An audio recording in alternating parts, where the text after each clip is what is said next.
know this is a day late. I meant to do this last night actually, but got caught up doing some other things. So there goes the door opening because the wind, we got the windows open and it's blowing the door open into my room, which doesn't close very well anyway. But anyway, like I said, I got caught up doing other things yesterday afternoon and last night, so I didn't get to my April Fool's Day video that I'd planned to do. So I'm doing it today, and I just wanted to talk about a couple of movies first off that are horror related and also related to April Fool's Day.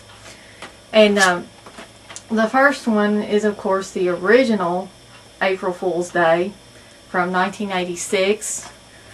I will refrain from speaking any words about the remake, number one because I haven't seen it, and number two because I don't think it'd be worth talking about.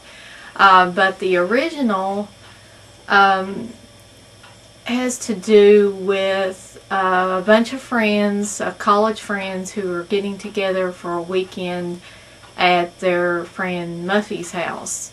Or actually, it's a summer home that her family owns because her family is really rich, and she will inherit this summer house, but she's got to make sure all the taxes are paid on it and that everything's kept up. So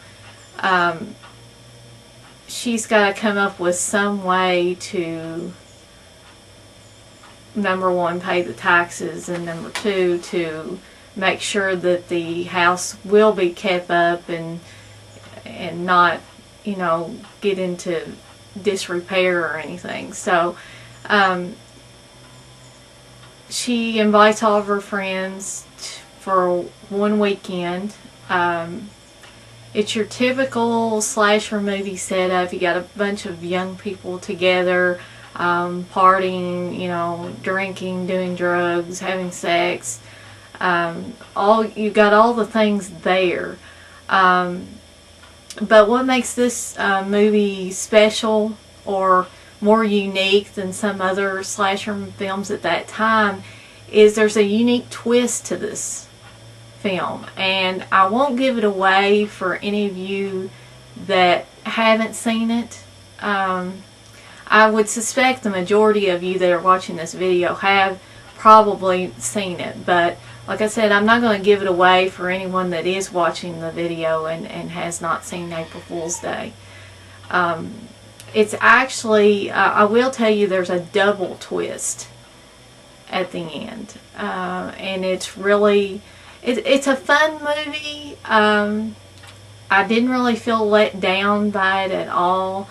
The characters were likable. I don't think there was anyone in the cast that I didn't like.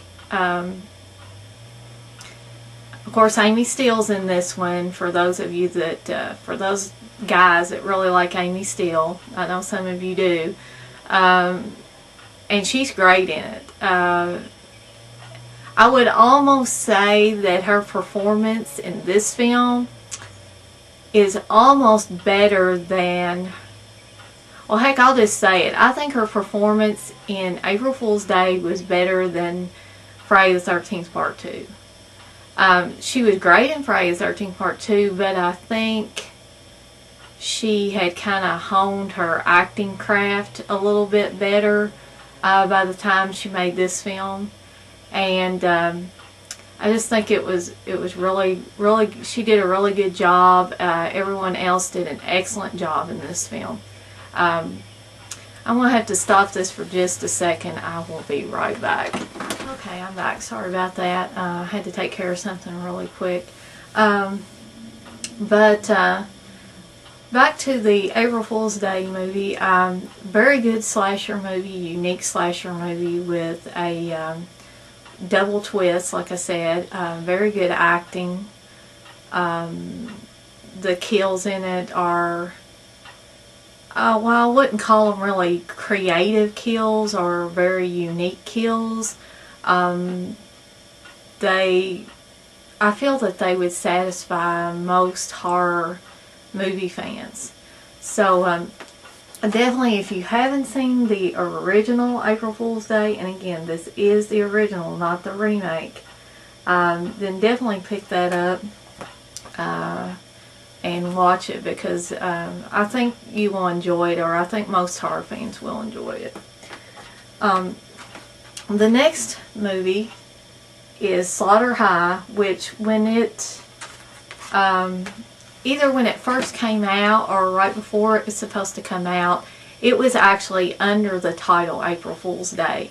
And I believe this came out the same year as April Fool's Day, and that may have been why they changed the name to Slaughter High. I'm not really sure.